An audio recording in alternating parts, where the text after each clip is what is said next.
YouTube viewers, we are recording. What's up, YouTubers? Just getting it ready for our Facebook,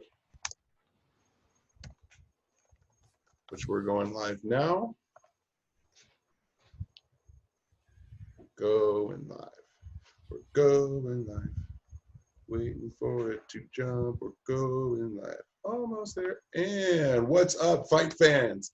Welcome to another episode of Stoner versus Stoner, the 21st episode. If these episodes were years, this episode would be getting drunk legally. It's glad to hear it. My name is Chino. I'm one of the hosts of Stoner versus Stoner, where we give you in-depth breakdowns of fights, the fight world, as well as fight politics. With me, as always, this side, with me as always is my co-host, Don Stoner. The reason we're called Stoner versus Stoner. Don, go ahead and tell the audience who you are. What's up, Stoner vs. Stoner fans? This episode will be getting drunk. I am Don Stoner, Keegan Machado, black belt in jiu-jitsu, competitor, avid MMA fan, and I have my school, Lone Wolf Jiu-Jitsu. We train every day, try to get a little bit better every day. Don is being especially modest today because it is fight week for Don. Don's actually got a match in the Submission Underground Grappling this Sunday that you could catch on the UFC Fight Pass with Chael Sonnen, who is the host of it. Don, tell us a little bit about what's going on. How can our viewers see you? Which match are you? So I'm going to be the first match of the night. All right, so tune in early. Yep, tune in early. Probably 3 p.m. Pacific. They're usually pretty good at they're on time on the matches. And so I'll be the first match. You got, Craig Jones in there, Brent Primus in there, Ryan Bader versus Anthony Johnson going against each other. Verdum just dropped out of that. Oh. So Bader versus Johnson is going to be the main card. That's going to be really cool. You got Cowboy versus RDA. They're going to grapple.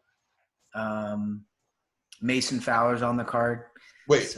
Cowboy, you mean Donald Cerrone Cowboy, right? Yes. All right. Just make sure that we're speaking the same language here, because sometimes, you can get lost in the sauce a little bit. So that's a lot of names to just be throwing around on. Well, man. I mean, you got, don't mistake. It's not Mexican Cowboy. It's not Brazilian Cowboy. It's Donald Cerrone. It's the dad Cowboy. Yeah, he's good, man. He's good off his back, like we've seen in the UFC. But RDA's, going against him, he's the BJJ wizard. It's an interesting match. A lot of people sleep on Donald Cerrone's jiu-jitsu just because he's such a kickboxing cleric. But when you look at a lot of his submission victories, I believe he's got in the double digits of submission victories in his career. So he's no slouch on the ground, that's for sure. I remember one of his first UFC fights, he slapped a triangle in somebody. So, I'm excited to see how he matches up with RDA. That's a pretty big task for him. Yeah, and just jiu-jitsu too. It's a huge task. Both of them haven't really competed in submission only. I don't think either of them had. RDA is more the traditional jiu-jitsu route. He did a lot of jiu-jitsu in the gi early on before he came to MMA. He's a world champion. So the jiu-jitsu experience would go to him, but Submission Underground, it's so unique that a lot of times it comes down to who practices the rule set more. You have to practice your 5-minute regulation with no points, submission only, and then you have your overtime rounds where you get put into really bad positions. So, everybody doesn't train like that. You don't always train in a back control with the guy with the RNC on you, right? A lot of times you just shake hands from the knees and start wrestling and rolling. So it's going to be good, man. Yeah, it's interesting to have to train for the worst case scenario as an inevitability as opposed to a possibility. I know a lot of jiu-jitsu training is structured around the possibility of it happening, but when it comes to the rule set for Submission Underground Grappling, if you make it past the 5-minute round, it's guaranteed that you're going to be in a position of disadvantage. So it really encourages jiu-jitsu players to be not just well-rounded, but fully rounded when it comes to the escape game. Because I've noticed a lot of jiu-jitsu teachers these days, at least the kind of more McDojos ones, are kind of saying the best defense is to not get into it. It's like, well, that's not exactly a defense. That's preemptive planning, but best laid plans are laid to rest, as we've all witnessed in the year of 2020. It doesn't matter what you plan. Sometimes unexpected things happen. So I really do like the encouragement of the necessity to train for these difficult positions. I think it's really exciting to incorporate that, because you really get to see how a player rolls when they're in danger, because everybody rolls differently when they're in danger than when they're in a position of advantage. Yes, exactly. And also, the overtime rounds are really exhausting too, because a lot of times you put in so much energy in the first 5-minute round. But it's defensive skills are extremely important. I mean, if you look at my last 4 submission undergrounds I've done this year, I must have got out of 50 submissions, and then I got put in one. I got submitted by Roberto Jimenez in the 1 submission underground. But the other matches, got a lot of subs, and my opponents got a lot of my subs. So defense is huge. That's why people love Gary Tonin so much, and that's why he's so good. He trains. He always puts himself in bad positions. So he has a type of style where he can just flow, freestyle flow. He can be really free when he trains and rolls, or when he competes, without worrying about the submission, because he's put himself in so many bad positions that he can just let go, and he can just roll on something stupid that a lot of people wouldn't go for. But he's not worried about getting submitted from those positions. And then you have the leg lockers, you have the guard players, you have the guys that try to stall it out and go to overtime. So it's and I'm really interested to see what the UFC guys are going to do. We've seen some UFC guys in submission underground, and we've had some boring matches. We had Dan Henderson versus John Jones. There were some good moments in that, but the beginning was pretty boring. So they're a lot more wrestling minded, maybe less on the ground. A lot of them definitely aren't practicing the leg locks. There's not enough time for UFC fighters to practice leg locks, because they're practicing punches, kicks, they're practicing the wrestling. You also have to have a day for strength conditioning. So you have all these different things you have to learn, where us submission grapplers, we just are attacking each other's legs every day. So we get really good at the defenses, and we really know how, we know how to roll out and things like that. But well, there's also different dangers too. When you're in MMA, you can't just sometimes divert to leg locks, because you'll get punched. We could look at kind of the situation that happened with Kevin Holland and Jacare. If you're not completely strike-minded while doing jiu-jitsu and MMA, there's a potential you can be knocked out from any position. And yes. With the jiu-jitsu game, that leg lock game is crucial, because in the past, what I've noticed from the outside, in the past like 6-7 years, the jiu-jitsu leg game has gone through the roof. It's a whole new world of jiu-jitsu, and if you're not in the cutting edge, you're definitely being left behind. There's a whole world of jiu-jitsu that's been happening. If you haven't been with the game for a while, it can be a little confusing. It's a language that's constantly changing. So we'll see how these competitors keep up. Luckily, a lot of the UFC fighters are fighting each other, or are matched with each other in this event. So I think that will probably keep it from getting a little stale, or a little any of them trying to play stalemate, just because of the fact that they're probably closer to the same skill level. And I don't think it'd be as much of a leg lock concern as it would, say, if they were going against an EBI veteran, or a submission underground veteran, or anybody with that extended rules, because of the fact that it's so based on the quick submission game. So yeah, it's really interesting. I'm really interested to see how it translates. Great matches A lot on of the card. times too, like us submission grapplers, we all want to go against guys from the UFC, because that makes our brand stronger, right? And if you think back to Dylan Dennis, is a Bellator controversial guy, cornerman of Conor McGregor, had a couple Bellator fights, was a pretty good black belt. He competed at the highest level, but he had a lot of losses. And he did a submission match against Joe Lozon in the old Gracie Metamoris challenge that Halleck Gracie put on, and he beat Joe Lozon, and immediately he went up. Then Conor McGregor saw that he beat Joe Lozon, arguably one of the best sub guys in MMA. Conor picked him up, and then he started training with Conor. So a lot of UFC guys, a lot of grapplers, we see that as like, whoa, if we can beat like Donald Cerrone or something, submit him, that's going to be on the front page of all the jiu-jitsu websites and all the MMA websites too. That's the thing, is like, we'll get exposure for MMA, but it's really risky for UFC guys to do that because they can get hurt, right? They can get stuck in a leg lock, and Cub Swanson got his ACL torn. They were talking about that, what happened, and he competed in submission underground, or a submission only, and he went against a leg locker and got his stuff broke. Yeah, that's the concern about leg locks. That's why it was kind of like discouraged against for so long, because leg locks can be tightened so quickly and they can be so devastating to your career. A heel hook affects both bones in the lower leg. So, you can possibly break your leg in 2 or 3 places from a well-applied heel hook. So it takes a different level of precariousness, absolutely. But that's what makes it so exciting too. We can't forget about that. That's what makes it so much fun to watch and be a part of, is the great element of potential danger involved.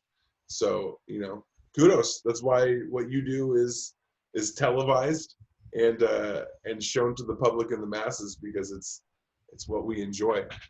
Speaking of what the public enjoys, let's go ahead and talk about the fights that we just saw this past week. But before we move on, just want to say, we wish you luck on your match, Don. I'm sure all of our listeners are behind you. We're really stoked to hear that you're competing right now, and man, go get them. Go get them. Like, thank you, brother. Just talking about raising brands. Every time you get into that ring, you raise our brand too. So, Hey, last competition of the year. I'm gonna go hard, guys, and make sure you watch it at UFC Fight Pass, and it's gonna be a good night. We're in there with you, Don. Stoner versus stoner, all day, all night. We got to get a patch for your shorts or something. We got to figure out how to get all over that. So speaking of the matches, let's go ahead and just jump right into what we saw this past Saturday. A killer card to close out the year, at least the final pay-per-view of the year. Everybody from top to bottom totally brought it. Just a great, fun card to watch. The first fight that we chose to predict was the Cub Swanson versus Daniel Pineda fight. You had Pineda. I had Swanson. I think we were both surprised, myself pleasantly, yourself maybe a little less pleasantly. But you're a fan of Cub. I heard the way you talked about him. It wasn't for any love loss that you didn't choose him. It was more so just because Pineda's a dog, which we can agree about. Interesting finish, a knockout in the second round. A war. Cub showed up, man. He really showed up, and he looked like we saw traces of old Cub Swanson there. I wouldn't say he's really lost a step or fallen behind. He might be slower than he used to be, but that's kind of making him around the same speed as the rest of the weight class that isn't considered fast. However, I think you can kind of see the damage toll on him a little bit. You can see a slight reluctance in wanting to engage in certain pocket strikes, which is not like the old Cub Swanson. He wasn't as ready to engage on a full front. He was being more strategic, more savvy, using his footwork a lot, using the cornering against the cage real well, and really pulled together a great victory.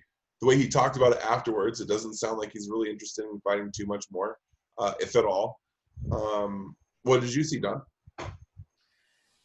I saw Pineda come out very aggressive in the first round, and he had some really good ground exchanges talking about leg locks. He went into those leg locks. He went in for an outside heel hook, inside heel hook. And Cub has been practicing the defenses for leg locks. He was able to get out. He was able to beat down Pineda. And I think, above all, he was able to kind of take Pineda's momentum and take his gas tank away from him. The body shots were really wearing on Pineda.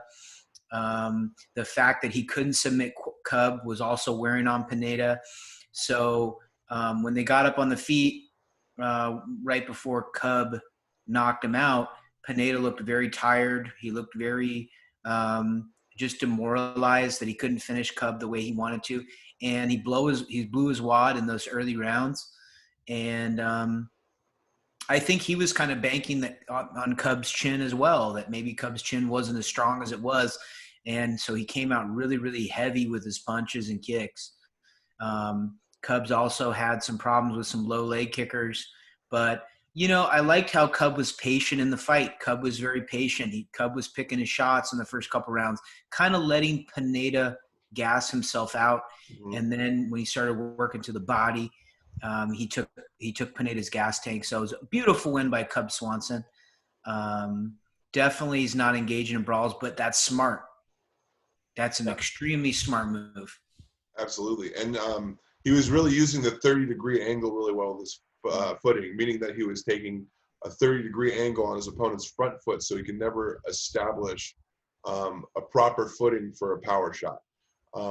Really good evasive maneuvering. You'll see that 30% or the third footing. You'll see a lot from like Dominic Cruz, who oftentimes used to step in with wide angles and jump to the 30-degree as opposed to work his way into it through stepping. He would kind of leap into it.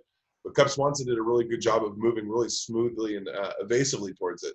So, really good angling, very sophisticated striking from Cub Swanson, which is, I think, a new page in his book. We've seen him strike well. We've seen him put combos together extremely well. But I think that's the first time we really saw that form of, like, artistic expression from him. Like, I know that as an artist talking about fighting, I know it's kind of a weird way to angle it, but he really showed himself in that fight. And I think he should be really proud of it. In the post interview, he seemed really proud of it. And he just talked about how he thought about his kids in there. And man, what a great performance. Super proud of Cub Swanson. Great victory. Thanks for getting me the W too, bud. Appreciate it. Cub Swanson, you bastard. You're like, damn it, Cub. Fight after that, we had JDS versus Cyril Gain. I had JDS. Did you have Cyril Gain in there, or did you have JDS as well? JDS. So we both were disappointed. First of all, JDS did not look bad in that first round. He looked great. He had a great tempo going. He was moving well. His opponent was respecting his striking in the first half of the first round. But when we started seeing a mix of kicks coming in, you could tell there was a lot of information for JDS to take in. He was really having problems adapting to the way that Cyril Gain throws high kicks. He throws those center line high kicks that come straight up the middle as opposed to the long looping ones. So those things snap quick. And as we know, JDS is a little bit older, so those quick twitch muscles ain't what they used to be possibly. But really a great showing from him until the second round, where you could tell he was a little overwhelmed from the information that was coming in. And although the overhand right that hit him may have been in the back of the head, it was in movement, so it's still technically a legal shot. It's kind of behind the ear, maybe back of the head. But Cyril Gain has a really great clinch game that I think is a kind of unsung. He really did a good job tying up JDS's hands anytime they were in close and maximizing efficiency. The clinch work and the teep kick, I think, were the two most instrumental tools that Cyril Gain was using. His teep kick was dangerous. Every time it found his mark, you could see just a recoil from it. What do you think, Don? Yeah. It was a classic game plan for Cyril Gain to kick against a boxer. He kicked against JDS, who's a strong boxer. And Cyril Gain, we saw him as a submission grappler, so we were, thinking that he was going to try to really push hard for that takedown or even pull guard and try to submit JDS. But he opted to just kick him away, keep the distance with his kicks, his long legs. JDS is now on a 3-fight losing streak. And, I don't know. The last couple fights I've seen of JDS, it almost looks like he's in there to get a paycheck. It doesn't look like he's evolving very much, and he's lost a step. He clearly tried to play a game plan that Andrei Arlovsky just played against Tanner Bozier. Mm-hmm. He wanted to keep him away. He wanted to land the good punches and kind of win the round with his experience and, racking up punches. But he was not expecting that kick game. And a couple of those body kicks came in really hard. Ciryl Gane was peppering the body with the kicks. Like you said, the teep kick, round kick to the body, to the head. I think that's huge for Ciryl Gane. It might be the last of JDS or one of his last fights. I could see him fighting out his contract, maybe trying to go to Bellator. Well, we are going to see a lot of fighters be moving to other organizations or possibly hang up the gloves pretty soon. The UFC has already talked about cutting close to 60 fighters, and some of those fighters are already in the know of who they are. Major ones, Anthony Rebel Johnson just was released from his UFC contract, and he's expected to take up in Bellator. I think he already has. Yoel Romero was cut. He also took up a contract at Bellator. They said they weren't going to pick him up, but they picked him up. They must have negotiated something. That was weird. Yeah. JDS is on the talk list. Anthony Pettis is pretty sure that he's next after one of his final upcoming appearances. There's a lot of fighters that we know and love that are on the chopping block, which I think is a great thing, because not only does it free up some space in the rankings for some new kids to climb up a little bit, but it also gives other promotions the chance to make some money. This is a great way to kind of level the playing field and not make it so much a monopoly. I'm really for this, because what we do need is multiple divisions of people having belts, and then unification fights. Those are the most exciting. I mean, some people are going to disagree and say, no, let's keep this tiered system. And I mean, for the most part, UFC will always kind of be the higher tier of fighters than Bellator, just because they just get paid more.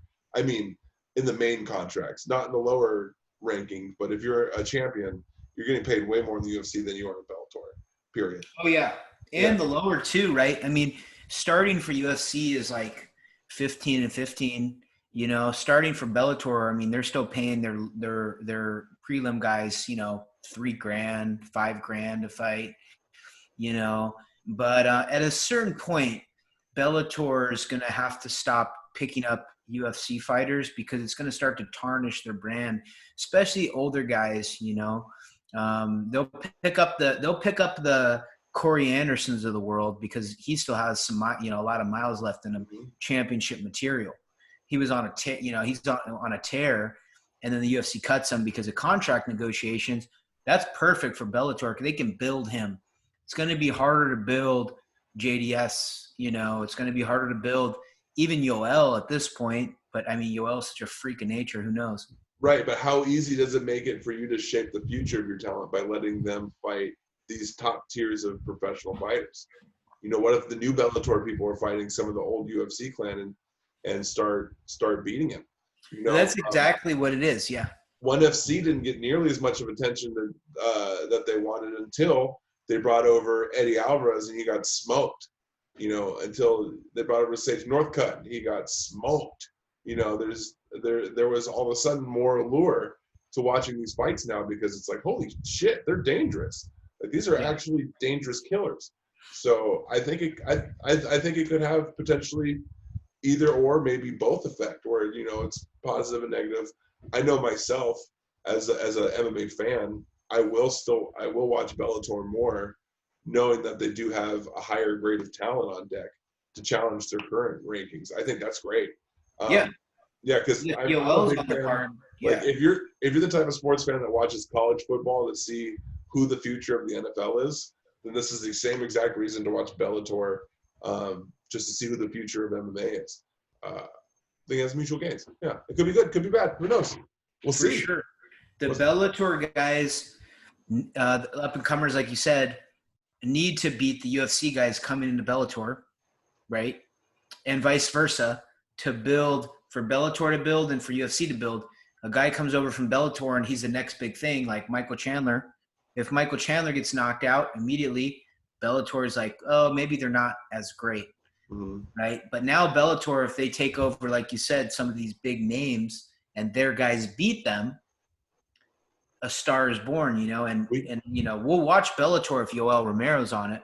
We can get some WCW versus NWO action going on. We can pump up the drama and make it fun, which I'm sure they will do. That just seems like the way they do things now. Fight after Junior Dos Santos and Cyril Gane, we had Kevin Holland versus Jacare Souza. Don, why don't you go ahead and break down this fight first? Wowza. First too. I mean, double wowza on that one, man. That fight was so surprising to me. Not just the way it was finished, but the sheer recklessness and no fear that Kevin Holland fights with going against Jacare. Nobody fights Jacare like that. Nobody, you could tell he was comfortable everywhere that the fight went. And it wasn't the longest fight, but would that happen every time they'd fight? Probably not. That's like a once in a lifetime knockout. I mean, I've never seen anyone get knocked out from inside the guard. Kevin Holland actually did it earlier in the year. He trapped somebody in his guard. He had brought the foot across their neck, kind of similar how you would set up like a scissor sweep where you place your foot on their hip. He had trapped their arm down and pushed his leg away to separate them, and he hammer fisted him in the chin until the guy knocked out. I believe that was the first of his record streak. It's an amazing technique because the guy, in Jacare's position, he's on top, Kevin Holland's on bottom. He starts to kick away. You think that he wants to stand up, and then he starts throwing strikes and knocks you out. Because people are very comfortable from top position in guard, top position in half guard. So it's just a very unorthodox technique. And Jacare got caught. Jacare, it didn't look like he had as much forward pressure in his jiu-jitsu as he normally does. A lot of times he'll lock up the head and arm and start passing immediately, looking for the arm triangle. I think that he kind of sat in Kevin Holland's guard longer than he for sure should have, but I think he knows better. And I think that he's just he just got comfortable on top, and that's a position that's really hard to train for. But, breaking the fight down, I mean, Kevin Holland pulled guard on Jacare. Jacare got knocked out. And it's not the last of Jacare. He's like a Yoel. I think I see Jacare as like a Yoel Romero, I think he has these – he's going to keep having these moments. But I'm a Kevin Holland fan. Kevin Holland versus Khamzat. Make it happen, and I'm going for have Kevin Holland on that. Well, Khamzat is still supposed to fight Leon Edwards January 20th. That's still in the works. Nothing's been canceled yet, although Kevin Holland did mention that he's down for the Khamzat smoke. I'd love to see that fight. I don't know who I'd pick. I'm riding both their gravy trains. I believe I picked Kevin in this fight sheerly based off of the weirdness that's been going on after the Martin Vettori fight. I sensed it. The winds of change are blowing. The young are overtaking the old. The purge is happening. We knew this was coming, but now it's actually happening. First of all, Jacare already showed very quickly that he was the stronger fighter very quickly. You saw that very easily. He was obviously the opponent who had more strength. But Kevin Holland really rode the wave. He was figuring it out. He got into a clinch. The clinch ended up with him on the ground, so he pulled guard. And he said something really strange. I don't know if you could hear it because they were talking a lot in the ring. But Kevin Holland said something strange. He said, "Oh man, I had a dream about this." So I listened to interviews later on, and he is saying that when he was 17 years old, he dreamt that he was fighting Jacare. And he Wow. dreamt that Jacare got him in that position, and he dreamt that Jacare knocked him out. But he said he's been training that position for a long time, and especially when the Jacare fight came, he made sure to be ready for that position because he just had a feeling it was coming from his dream. That's crazy. That's crazy. I don't know if he's telling the truth, but if you go back and watch the fight, you can hear him on the ground go, "Huh, shit's weird. I saw this in a dream," and you even see Jacare laugh, and it's like, Yeah. what? What a weird thing to say. I knew weird things were going on. I called it. It's the magic in the stars. There's something. I don't know what he tapped into, but man, whatever you can channel to beat Jacare, you better pray to whatever God you believe in because Channel away. yeah, exactly. That was a brilliant performance from Kevin Holland. Even though he may have looked like if that fight had not gone that way, he might be getting overwhelmed shortly thereafter that. But that's not how it happened. So, no ifs, ands, and buts. After that, we had an all-out war between Mackenzie Dern and Jandiroba. Man, just that fight took place all over. That was a war, standing, ground, clinch, submission attempts, takedowns, ground and pounds. Wow, what a fight. Both fighters looked absolutely spent afterwards, too. They both really left everything out there. Very close decision. It was a 29-28 to Mackenzie Dern, which we both called. Jandiroba, though, really showing just top metal. What a tough fighter, man. I know the last fight I saw her in, I was really impressed with the performance she put on. It was a pretty quick finish, but she just came with just this aggressiveness and a really low base of jiu-jitsu that's really really strong looking, especially in her weight division. And she put on a great performance. Nothing to be sad about. Mackenzie Dern's the future. She's just one of those top tier fighters that are just going to emerge continuously throughout the rankings because that's what she's there to do. What stood out to you in this fight, Don? What did you see that was fun to watch? Just mainly Mackenzie Dern's boxing and kickboxing is really improved, man, and it's really gotten so much better. And the ground exchanges were very interesting, even somewhat in some parts of it, which you can expect from two Brazilian Jiu-Jitsu practitioners. And I saw most of the fight take place on the feet where Mackenzie really was aggressive. She's working with Jason Perillo, her new boxing coach, and that's really paid off for her. And she's making the adjustment she needs. Like you said, she's a star, and the UFC knew that. That's why they brought her in. They knew she was a star. She's a star in Brazilian Jiu-Jitsu, one of the biggest female stars that we have in Brazilian Jiu-Jitsu. Her match with Gabby Garcia was one of the best matches in Brazilian Jiu-Jitsu history when she beat Gabby Garcia, who's an absolute giant monster who eats other lady opponents for dinner, who looks sometimes like Vanderlei Silva. Yeah. So, boom. I mean, there you go. What can you say? Mackenzie, I'm waiting for her to be a title contention. She's going to have some great title fights, man. And she's going to represent for jiu-jitsu. So it's so awesome to have a women, American, technically she's Brazilian, but another jiu-jitsu champion in the future. Yeah. That's a slight technicality. I mean, she trains in America. She's American. Yeah. She grew up in America, mm-hmm. right? She grew up in America, but her parents are Brazilian, and she has this really weird Brazilian accent, but she grew up in America. So in jiu-jitsu, we always joke about that because we're like, why does Mackenzie talk like that? She grew up, she went to Huntington Beach High School.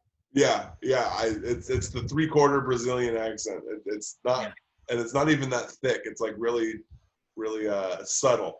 But that's just how she talks. I mean, it's probably hard to shake an accent, especially if you're taking punches to the head for a profession.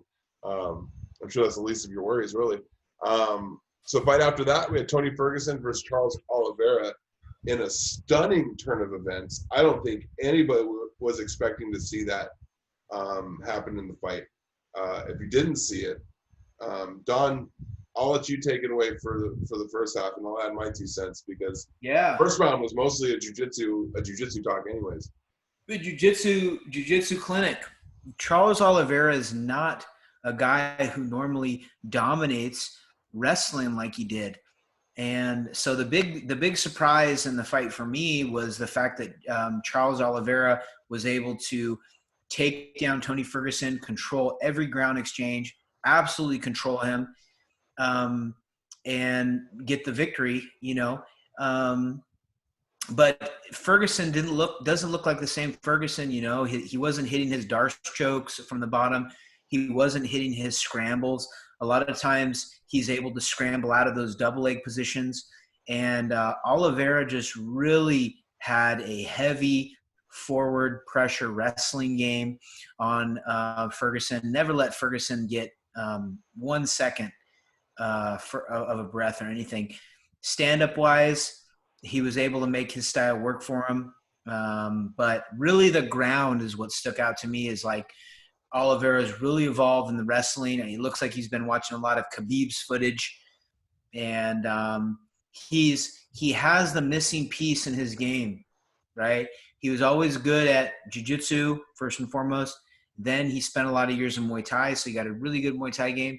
And now he has his wrestling game. And he has top-level fights against top-level opponents, more wins than anybody in the lightweight division, I believe. And absolutely dominated Ferguson. Ferguson didn't look like he normally does. He did not look like the Ferguson that we know. But it was a real eye-opener for me to just say, man, Charles Oliveira is going to be in title contention now. Finally, he's had so many fights. I think first of all, we have to mention how tough Tony Ferguson is. Not only did he get locked in a full armbar, but he got locked in a horseshoe armbar where he got the guillotine grip on the wrist and still managed to make it to the end of the round. That arm looked out. It looked out of socket. It looked gross, but apparently he's okay. He did some cup healing to it a little bit, but he says he's fine. Man, just not the performance we were expecting to see from Tony. And it's curious. It makes you wonder, was that not the best Tony, or was that just the best Charles that we've seen? Because sometimes a great fighter will make another great fighter look bad with just the type of skill set they bring into the fight and the way the matchup is. A lot of people have been sleeping on Oliveira for a long time, myself included. I'm not going to lie. He's always been kind of like this in the rankings, where he's had a couple wins, had a couple losses, wins, losses. But, I mean, we haven't taken into account how young he is. He's just about to hit the stretch of his prime years. He's been in the UFC since he was, 20, 21, I think. So I think we're finally seeing Oliveira mature into the fighter that we always knew that he was going to become. It's just now a matter of him priming, and it's happening now. Man, to see somebody have a performance that good against Tony Ferguson is kind of crazy. Even in his last fight against Gaethje,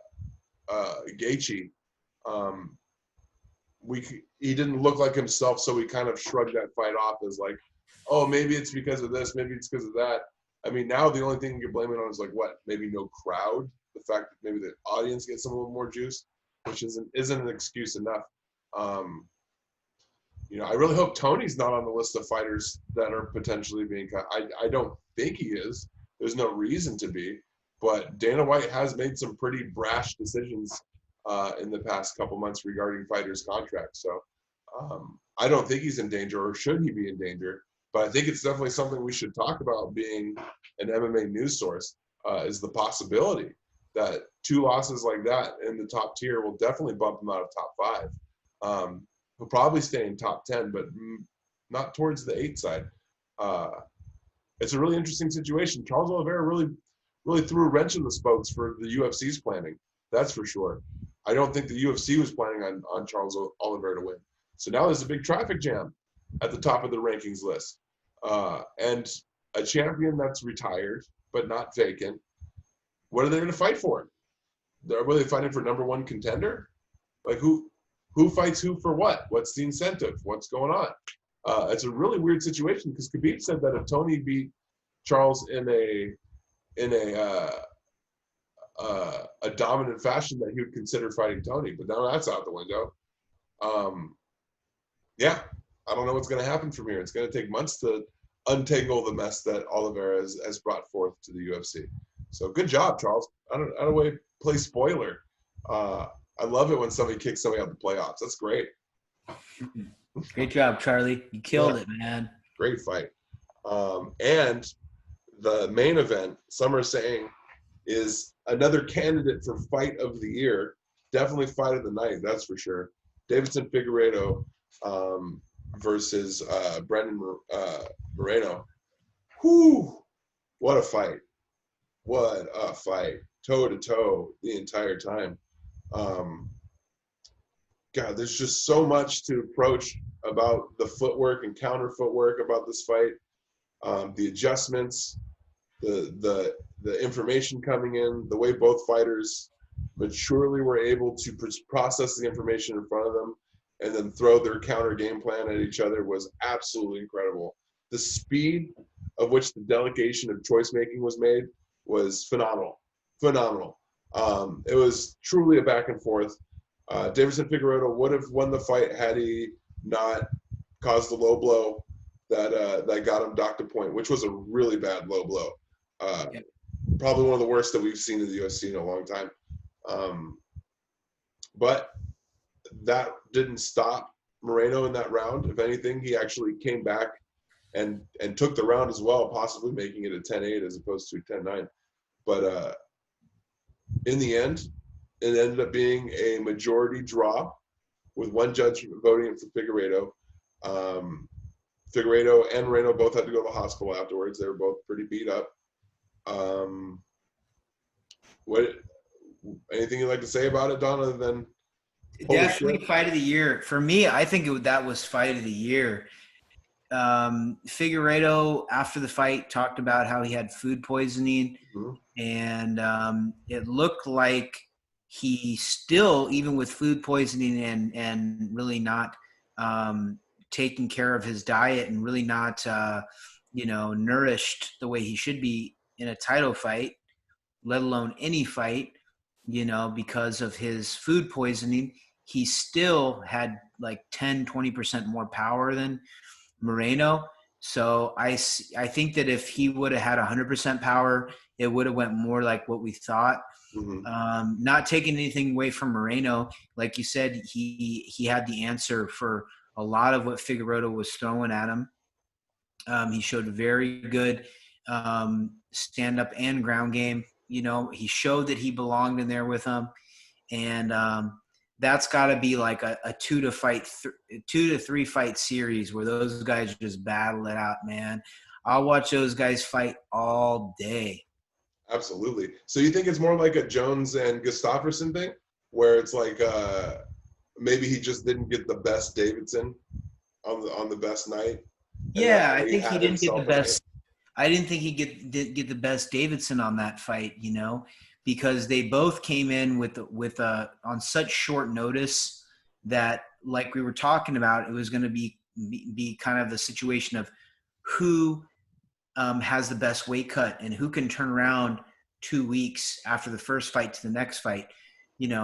With that timing, you really only have one cheat day.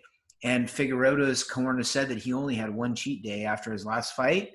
And then he got back on his diet. He started training again and preparing for that next thing. But your body can only take so much. You can't do a devastating weight cut every 2 weeks. That's like something that, it's just once your body has to be 100% and then you do a weight cut. You can't be at, 60, 70% and then re-weight cut. Your body gets very, very confused on that. It's like, should I be 125 or should I be 155? Your body's, just going, send you a lot of different signals, and it's really, really hard to cut the weight. So I think that played in the fight for sure. Moreno is a smaller guy, lighter guy, carries less muscle mass, so he's able to have a better weight cut than Figueiredo. I totally forgot that we had said that. Thank you for reminding me of how right we are on this podcast sometimes. Yeah, that's right. We did talk about how the winner of the weight cut would be the winner of the fight. And I think they both had a bit of a rough go. Moreno kind of had the better weight cut and had a better performance than he potentially would have had he not gotten a slightly defunct Davidson. That's an interesting way to look at it. Yeah, Figueiredo didn't look like his supreme being number one self. He didn't look like his confident self coming into the ring, and that was kind of the big one. He wasn't doing any of the stare down portion. He wasn't really doing any of the walkout stuff. He was pretty meager. He kept it pretty simple. He wanted to make it a night in the office, and what an accomplishment to have after going through food poisoning. And who knows, maybe he was like doing to John Jones. Maybe it wasn't food poisoning. Maybe it was alcohol poisoning. Maybe it's all part of it. Who knows? Who knows? Maybe he's got himself to blame. We don't know.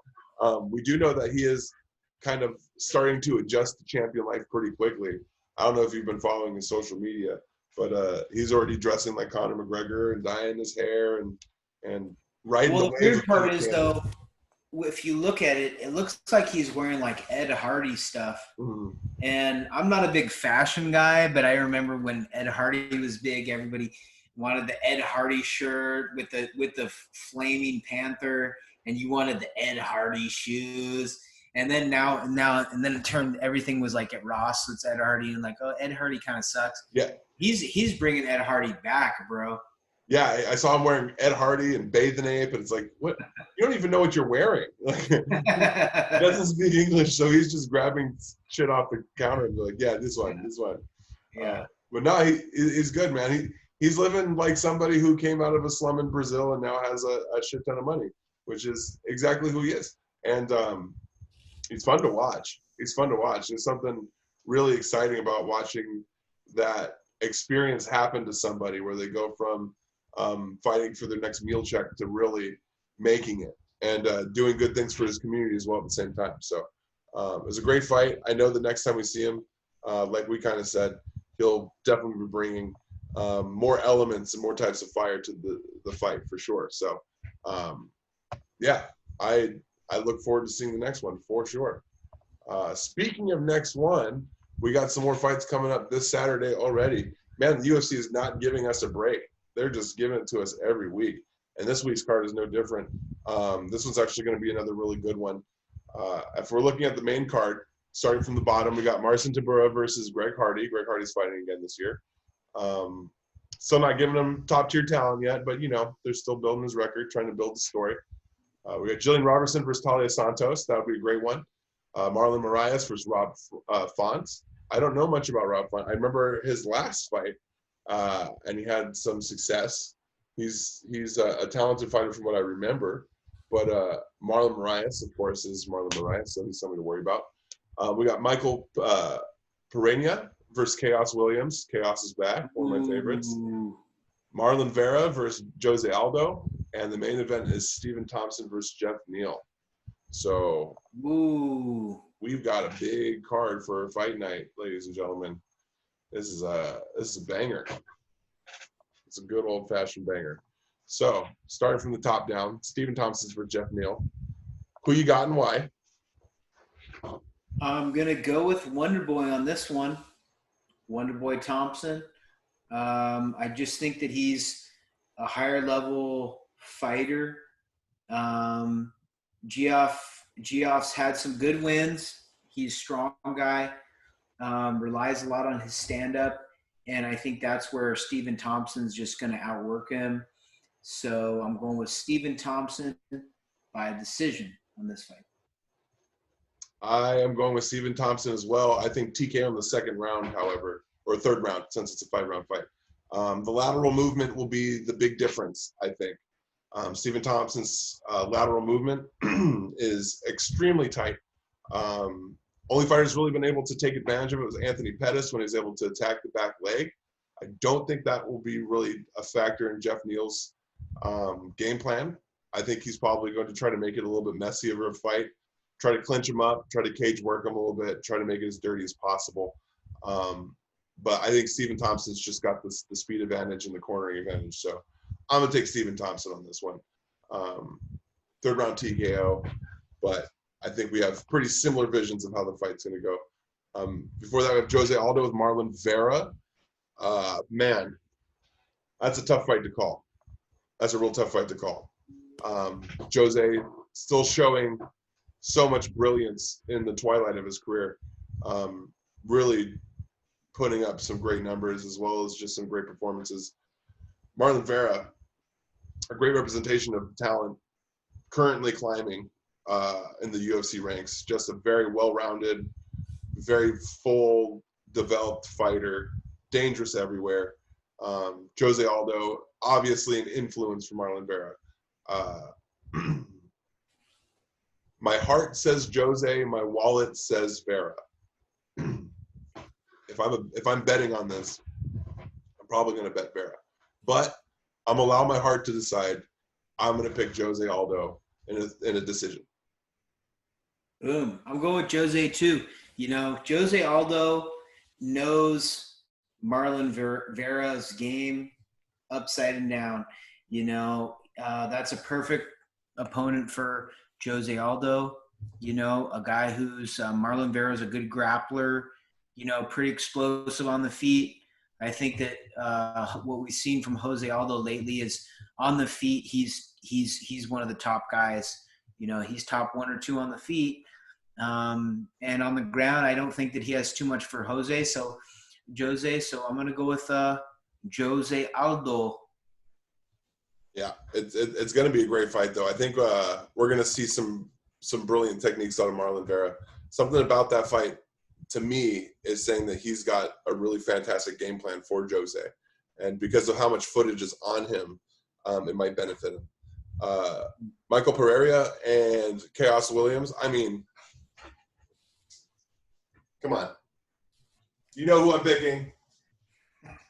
It's Chaos, baby. I'm on that Chaos train. After that last knockout, how can I not pick him? I told you, I'm on this Chaos train. Knockout, first round, Chaos Williams. Period. What do you got, Don? No, man. Chaos had one good knockout, but Michael Pereira is a guy who's so unorthodox. He beat Diego Sanchez in just an unorthodox spinning techniques from everything, spinning punches, spinning kicks. He's a really strong guy like Chaos, and I don't think Chaos is going to catch him. Chaos is good, don't get me wrong, but Chaos Williams, I think it's going to be a hard fight for him. I'm going with he beat Diego with that weird dude in Diego's corner. Of course he beat him. I'm going Pereira. All right. That's a good pick. Pereira's actually a great fighter. I don't mean to downplay him by any means. You're right. He put the screws to Diego Sanchez. No matter who Sanchez's coach is, nobody should embarrass him like that unless they're top tier talent. So you've got a good point. He's a great talent, but I'm still singing Chaos. He got me the W the last time. I have a feeling he's going to come back strong again. Marlon Moraes versus Rob Font. Ooh. That's going to be a good one, but I feel like it's a feeder for Moraes. I feel like they're trying to get him back in the win column, or at least to see if they're going to keep him around.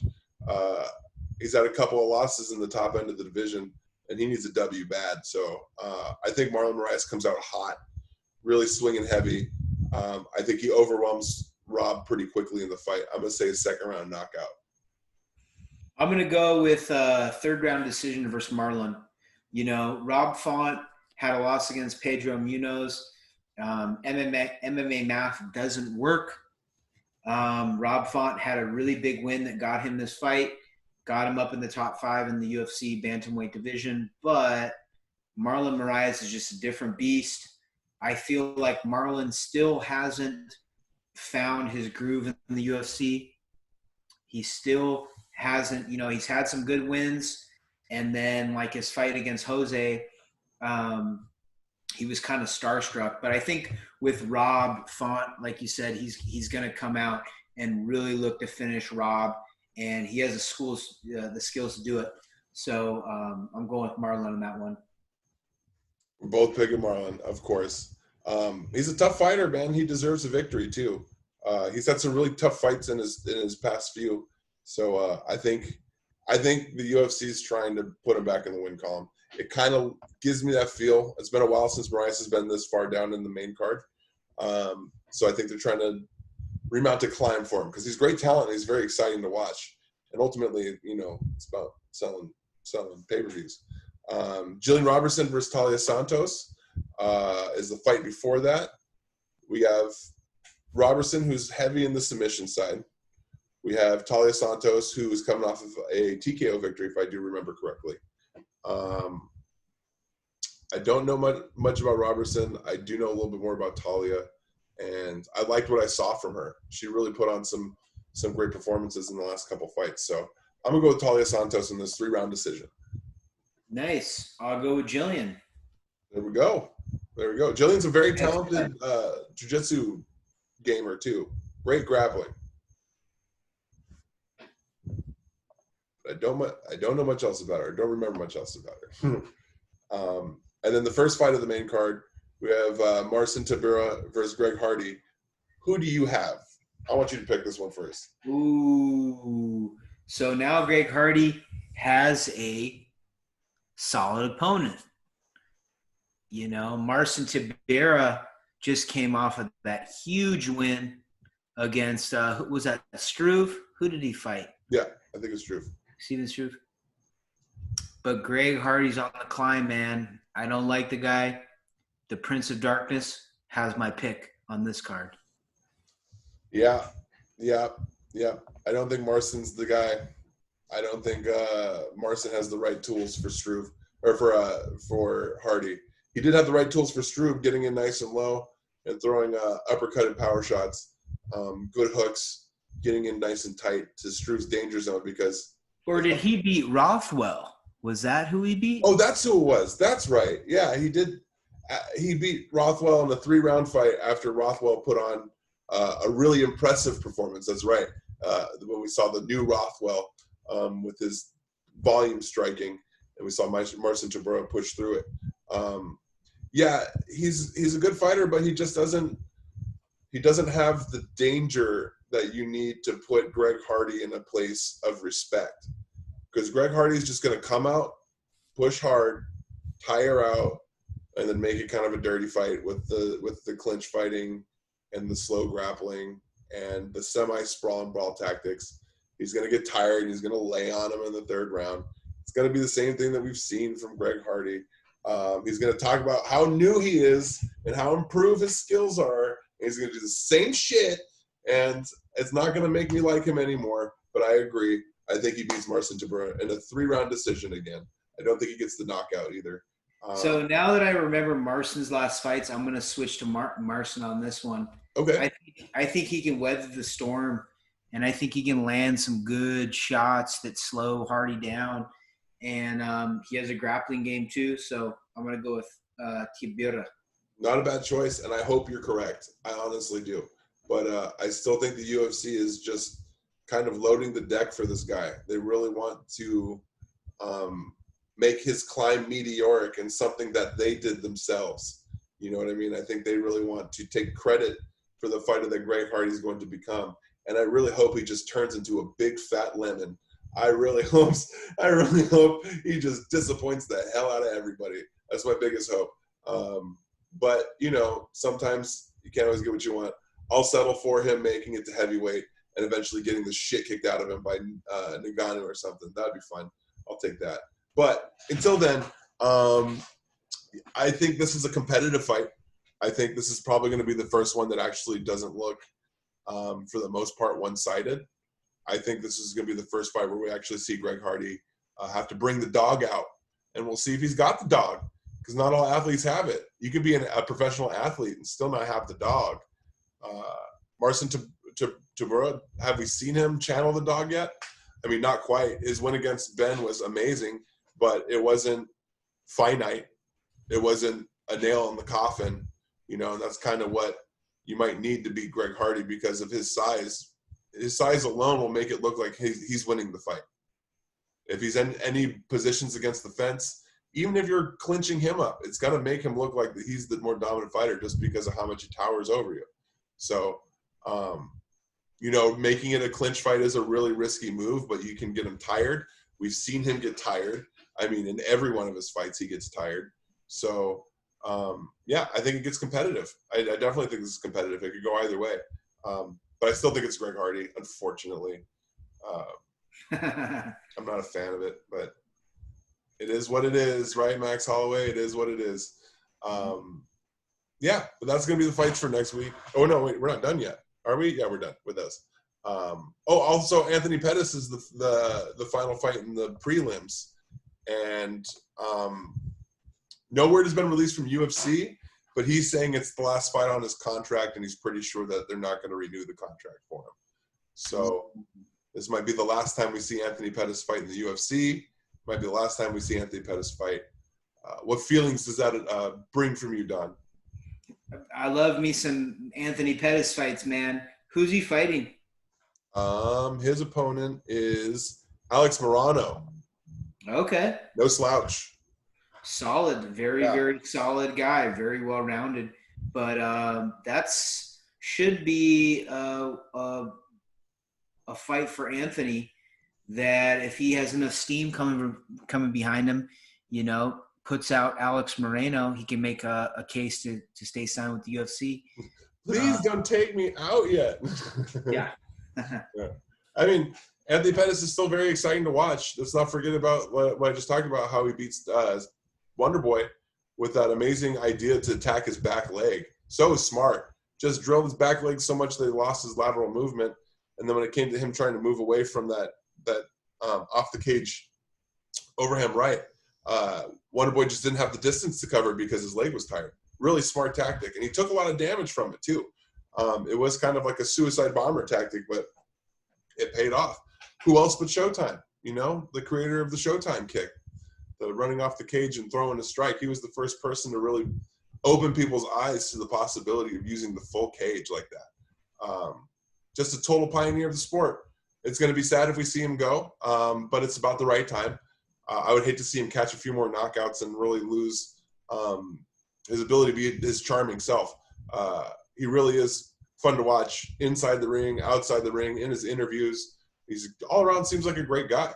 So he's had a great career with the WEC, with the UFC. He's grown surmountably in front of everybody. What an amazing opportunity to have the ability to grow up in front of the world. And I'm sure that he would more than be welcome on the commentary team or on the breakdown team for sure.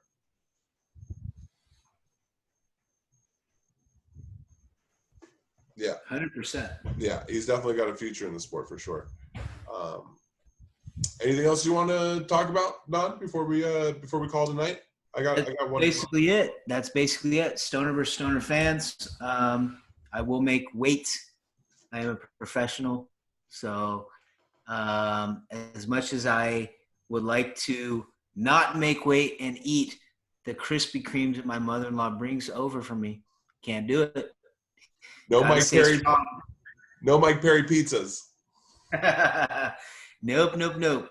Just keep cutting weight, man. Stoner vs. Stoner fans, love you so much. Find me at dstoner_LWJJ on Instagram. And you can find me at Chino Brah. That's ChinoBrah.